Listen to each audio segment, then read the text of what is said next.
I want to start by expressing my gratitude to Idris Shah, among others, whose books have helped me deepen my understanding immensely. I remember when I was starting my seeking for deeper spirituality, and I came across a certain style that I hadn't expected. It was very real. It was gritty. It was willing to put its finger right on the nerve. And I kind of felt that was off-putting. It's like, how dare you point out my ego to me? But then I realized that's exactly what I needed. In fact, these days I'd pay good money for someone to keep giving me insights into my growth. But I realized that's not a style that I was not initially accustomed to, and it's probably not a style that many are initially accustomed to. So I beg your forgiveness in that extent, and as necessary, take me with a grain of salt. But as one spiritual teacher put it to me, Tom, if we had the capacity to be tickled into higher consciousness, it would have happened already. What we need is an abrasive to scour the mirror of rust so that it can reflect the shining of the light of God. So, with that, deepening our spiritual understanding. If a play is being shown, a child might be entertained by the play. An adult, in addition to being entertained, might be also able to see the story's metaphor. And a master can also note the invisible hand of the playwright's plan, setup, and execution. There are many levels of understanding, and we each can deepen ours to the personal capacity, the environment, and the state of mind that a moment allows. So we need time also to process information. This is actually a beauty of YouTube. You can play and back up the video whenever you want to. Using a metaphor here, here it's better to have a short, concentrated book that can be reread than to stuff that book with hundreds of extra pages to deliver the various setups and timings. I'm sorry that this discourse might go a little fast for you. I throw myself on the mercy of YouTube.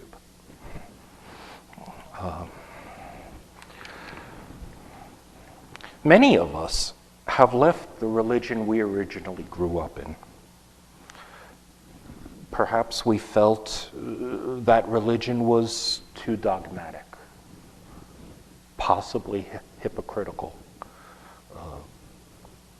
too focused on power, perhaps controlling with fear, or it was confusing spirituality with the entertainment industry.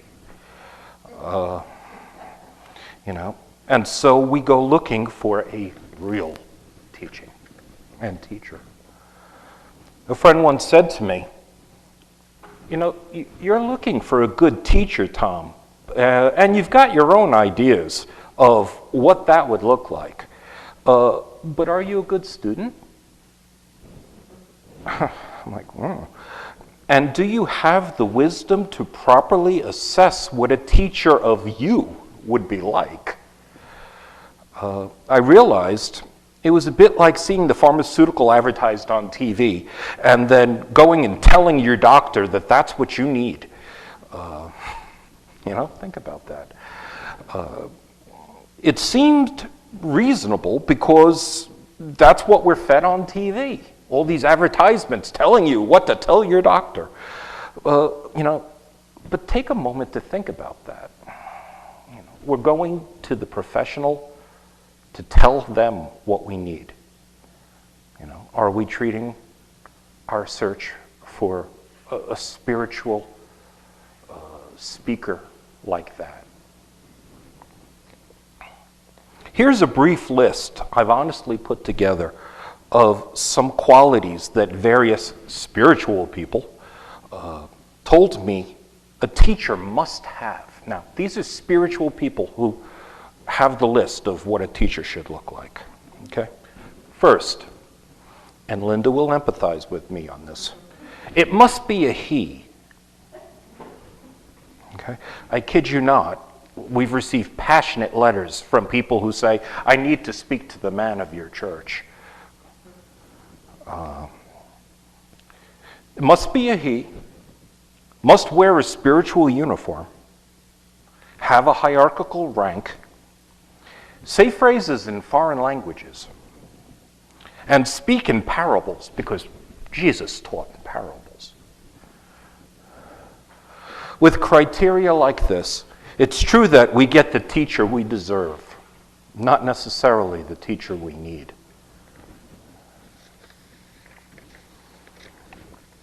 I'm going to speak more as a collage now of some basic topics that I found were helpful in my working, in my own deeper understanding. The first topic is on the spiritual issues of intellectualism and emotionalism as extremes compared to a neutral and balanced approach. I was very proud of myself, and I considered myself deeply spiritual because I could quote and interpret spiritual phrases. Funny thing is, a teacher once pointed out to me they could train a parrot to do the same thing. A teacher once asked me, Tom, when did you ever hear that God is mind? I'm like, no, the phrase is God is love.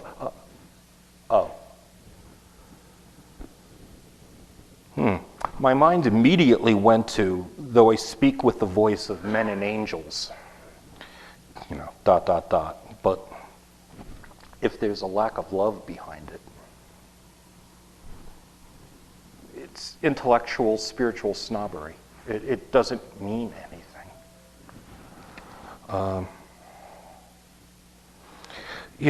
There's a big danger in many people equate spiritualism with emotionalism. One is a stirring of emotion. The other is a raising of a state of consciousness. And as mystics might tell you, emotion is one of the first things that drops off when we elevate ourselves to a higher state. The emotion is more tied to the physical than to the soul. And I know that's an amazing concept, and I needed to have it explained to me. But if you just have a flexibility of mind to keep it as a thought, that's all I could ask. But many people look for emotional excitation as a form of the spiritual. Now, it could raise that state, but it isn't necessarily, it's a good, it could be helpful, but it's not a substitute for the real thing. There is a difference. I take, for example, the whirling dervishes. In Turkey, there are a group of people that whirl in a circle in a specific posture, symbolizing the grand spin of our solar system and the cosmic forces within it. And what's interesting is that Rumi dictated this exercise specifically for a group of people in Konya at that time that needed that exercise. And he says it in his writings. And yet that school currently is now doing it on a daily basis for anyone who asks, because if you go there, you know, you love Rumi, you gotta do the whirling. Now, there's an example of an emotional attachment to something rather than a spiritual value to it. You might see it in people that just have tons of crosses everywhere. They're into the physicality of the object more than the essence behind it. And there is a story also regarding this emotional excitation. The story basically goes that people are walking along a road and they see that this mystic is reading reading a book by a candlelight, you know, outside, and that behind them he's got a huge torch burning bright, and he's got this tiny candle, and all the moths are flying around this torch. And someone asked, are you trying to make a point? What's with this? And they said, well, the moths are many, and they're excited by light. So they are drawn to the great source of it for their excitement, whereas I keep a low profile to do my spiritual work. And so I work with the smaller light. So I asked a teacher, you know, what's the deeper meaning behind this story? And he explained that using the terms of the guru, he said, many people, you know, ever since the Beatles, are drawn to the concept of you know, going someplace to find a guru. And so they have this, what they feel is a very spiritual need. And they, of course, have to go to a foreign place to find it, because, you know, the idea of spirituality nearby seems foreign. And so they go off someplace in search of a guru. Well, what was happening was these teachers were getting swamped by people that considered themselves students, like the moths flooding the flame. And so schools were set up that excited what Americans were expecting a guru should look like. So they wore the fancy robes, they said cryptic phrases, they always had special exercises, were given lots of direct attention. And these fake teachers were doing a service to keep all the moths away from the real teachers. That's something to keep in mind, you know, going back to the question, Tom, do you think you're a real student?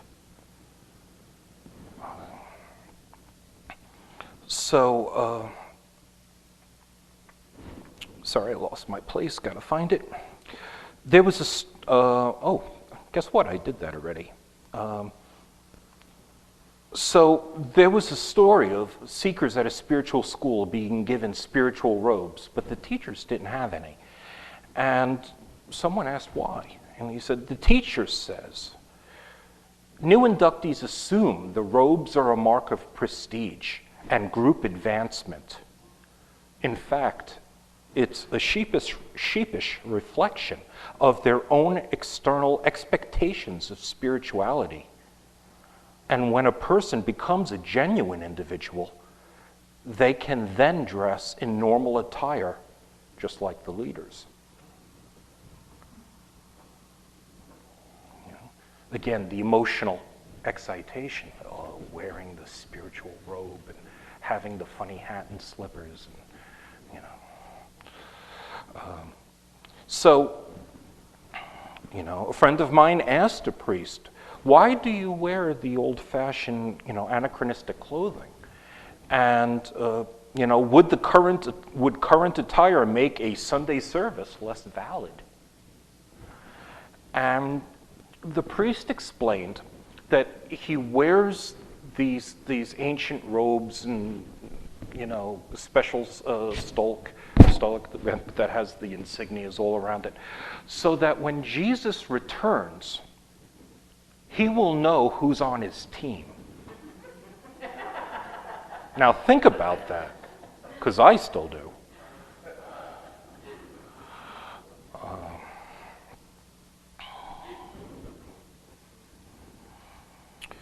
A relative of mine got into going to Renaissance fairs and playing the part of the bishop. He enjoys the robes and the crosses, and he acts and gets treated like a bishop. He even got on TV for it. I admire that. I give him credit. He went for what he wanted without confusing it with something real.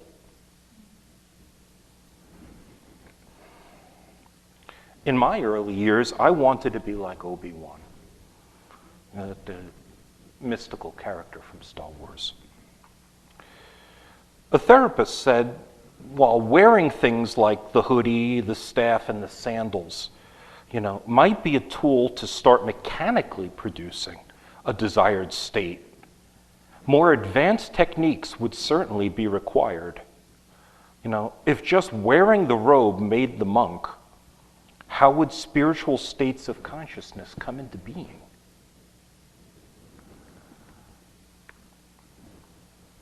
I used to see on TV evangelistic healers, and they would come up to someone and give this palm heel to the head, "Be healed," and the person would fall back and faint to the ground. And I kind of took that as a certain level of emotional excitation, and I commented on it. And I was told something interesting. They said, believe it or not, in that case, there might be a level of reality to it. And I said, really? I figured it was right up there with the people that speak in tongues. No, they said, but what can happen on rare occasions, of course, is that a person has this current pass through them. Some call it baraka. The spiritual energy passes through them, and the body can't take it because of the nature of that body, and it kind of shorts, like a current being passed through a wire that has impurities that cause it to sizzle and pop. And the body does this shutdown, they faint. More often, though, in real life, they just become sleepy. I thought this was interesting, just to give the other side of the coin that not everything that looks like emotional excitation has to be. I remember I was sitting in a group with someone that I did not know was going to produce that current. And up until that time, I really wasn't aware. This was early in my days. I wasn't aware that something like this current could really exist. And when it happened, I was wearing contacts at the time. I felt this buzz tingle through my body, and my contacts popped out of my eyes and landed on the upper part of my cheeks, and tears are pouring down my face. I didn't understand what was going on. And it was explained that if you're raw, the current doesn't pass through you. It kind of like hits blocks. It hits an ego block. It hits a conditioning block. It doesn't quite, you're not in your natural state of just absorbing it. And it causes these reactions. So I was thinking, okay, next time I go there, I'm ready to stick my finger in the electric socket. I'm going to get the charge again. And they said, no, you don't understand. That's not supposed to happen. You're not supposed to get an emotional excitation out of it. You're not supposed to, your body's not supposed to register consciously that this energy is passing through you. So if you are in fact looking for emotional excitation and feeling like you have it, you're off the mark. You're supposed to swim in it like a fish swims in water. So all the people who are, I feel it, are actually getting a different effect than what they think they're proclaiming. That if they wanted to get like a spiritual badge of, oh, I'm there now, it's actually an indication of the direct opposite. So I'm going to move on now. Self-deception. Boy, this is a tough one. And it's probably one of the hardest, especially for us as Americans, to get through. I mentioned last time that if you allow self-deception, it creates blind spots in the radar of how you perceive your world. You can't assess yourself clearly. If you can't assess yourself clearly, you will have problems seeing those issues that exist in others clearly. You blind yourself to it. You'll be blind to how it functions in others. I remember taking in a management class, and we were all taking this survey. And the one person who didn't waste any time drawing a lot of attention to themselves, not really listening, proclaiming, all of these things, at the end of his survey, he actually ranked exceedingly high. Who knew? Apparently, he's a fantastic person, and everything that we witnessed him doing didn't exist. He's ready for presidency. I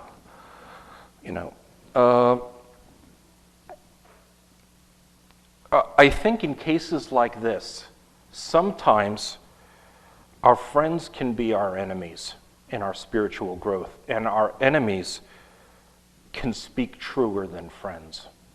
A friend might, out of love, not comment on something to you, but you can trust that a person that's irritated with you will not have a problem mentioning why they're irritated with you.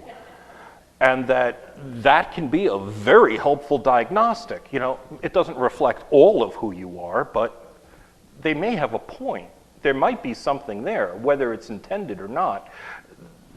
The guy could have saved you a trip to a guru because something was pointed that you can work with if you want to deepen your understanding. I've been involved in many groups, and one thing I've noticed is that while some people come in claiming that they're seeking knowledge, they are to a greater extent looking for attention, emotional satisfaction, excitement, and generally co-opting the focus away from the intended material. So you say you really know what a person was by looking at their actions more than their words. And this happens often. Idris Shah tells the story of a woman that came up to him and said, what you said touched me, and I love this, and I am ready to commit to a life of deeper spirituality, but you must promise me one thing, that it won't affect my home life or my marriage. I understand the concern. You want to wake up on Sunday morning, smell the coffee, and eat pancakes. Of course, that's being weighed against deeper spirituality. Now you at least know where your real priorities weigh comparatively. His response was something to the effect of, in the ocean, there are riches beyond compare. But if you want safety, stay on the shore.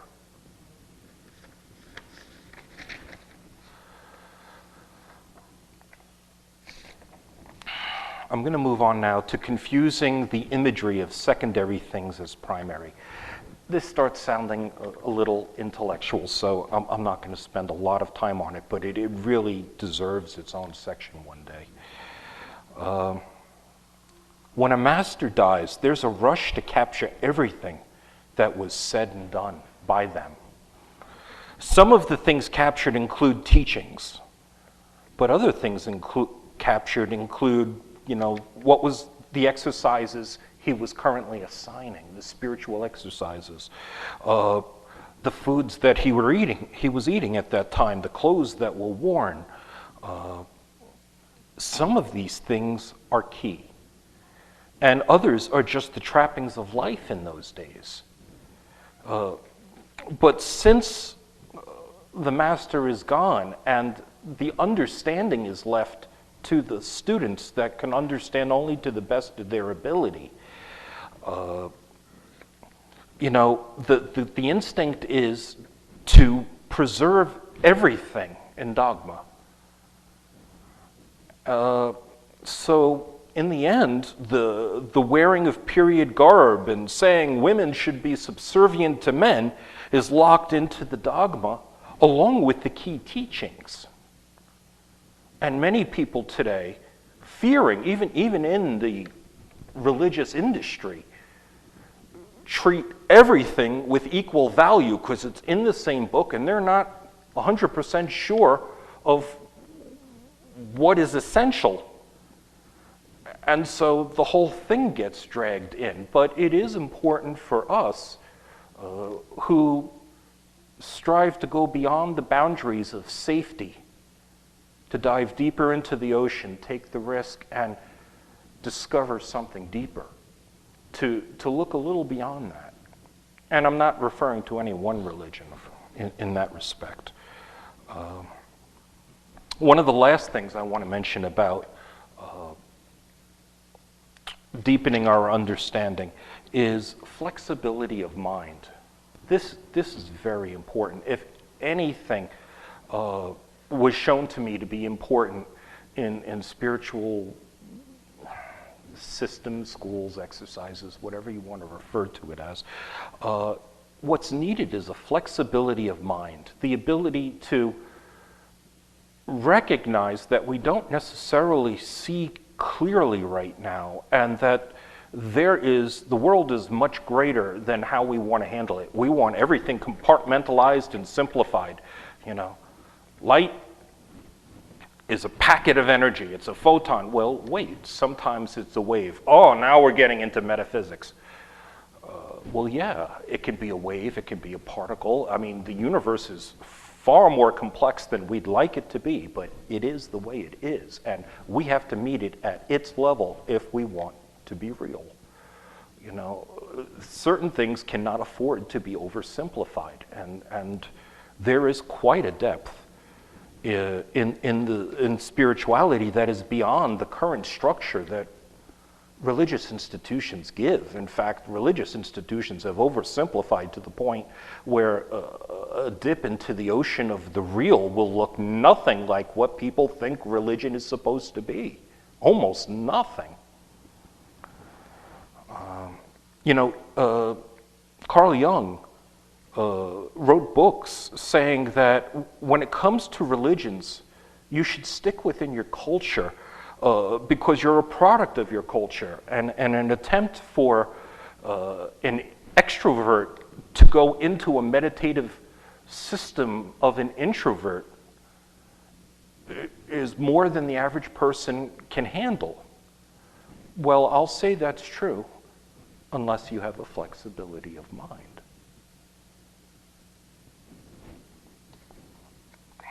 One of the things with the flexibility of mind, A Course in Miracles says this wonderfully. When we look at an object, we see only the past in it. We look at a ring and we remember who gave it to us, what the sentimentality of the moment was for the ring, things like that. And it's important to just see things as they are now so that we don't bias things clearly. An example would be a person coming towards us that normally gives us a hard time. The ability to say, I'm going to give this person a clean slate at the moment to show me how he wants to relate to me that day, instead of handcuffing them into being the same person that I'm hoping they won't be. But I'm going to force them into it by giving them the look ahead of time and projecting the energy of my worst expectation, not allowing them the freedom to be something else. We're seeing the past. We're not allowing and evolving. And we're the ones that suffer. Flexibility of mind requires a certain detachment from our intelligence, our emotions, our externals, and to a great degree our conditioning, to the extent that we can, to recognize, perhaps by going to another country, recognizing things we took for granted are very cultural. Our way of thinking, to recognize our own biases. One simple example, in the world of hematology, tremendous initial work was done by African Americans. And because it was done by them, credit wasn't given, and their work wasn't looked at for years. But if we got past our cultural conditioning, we would have profited from it far sooner. That's just one example. One of the things that was taught to me by a teacher is that a certain flexibility of mind also requires seeing the other side of the coin and everything. I remember I was going through a period of time, I was short on money. I mean, so short I couldn't buy a hot dog. And I happened to have money that the group put together to go shopping, and I had $1.50 left over. And the idea of sharing a Costco hot dog for $1.50 with a soda sounded like Christmas to me at that time. And someone suggested to me that we should go and get something with that money. And the first thought that came to me is, oh no, that's the entire group's money. There's no way in heck I'm spending that money on just the two of us when it doesn't have the group's okay or something for the group. And I'm here high in my morality, feeling, vindicated. And I got smacked. It surprised me and said, Tom, how about free will? If you felt that it wasn't right to spend that money, you didn't have to spend it. But at what point did you feel you needed to interject your point of view, your growth, your teaching on somebody else?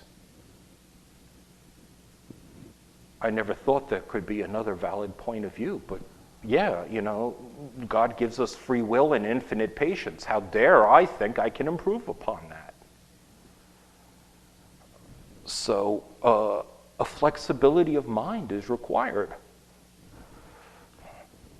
You see the danger of telling me that I could go as long as I want? Okay. So I'm going to skip a little bit. I remember a person being given 2 paragraphs and about them, and they read it, and they read the first paragraph, and they said, "Oh my God, that's so me," and then they read the second paragraph, and everyone in the group laughed and said, "What are you talking about? The second paragraph was more you than the first." So if you ever read a book and you make notes in the book of certain things that are important, go back one day. Read the sections you didn't note. There might be some deep stuff there. In closing, sigh of relief.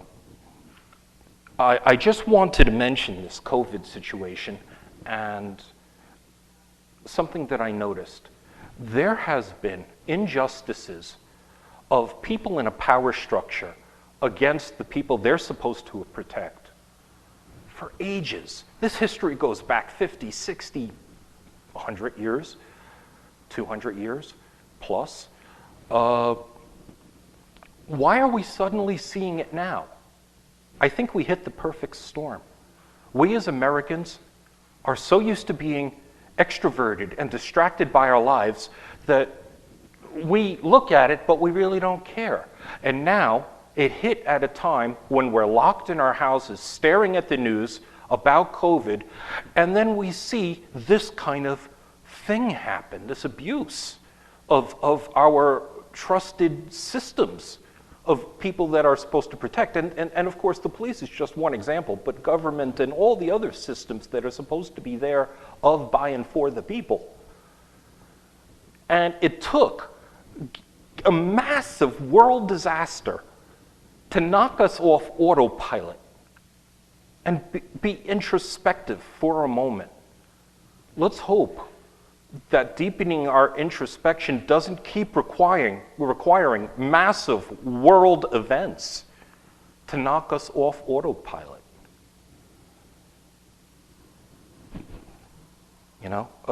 Thank you for your time.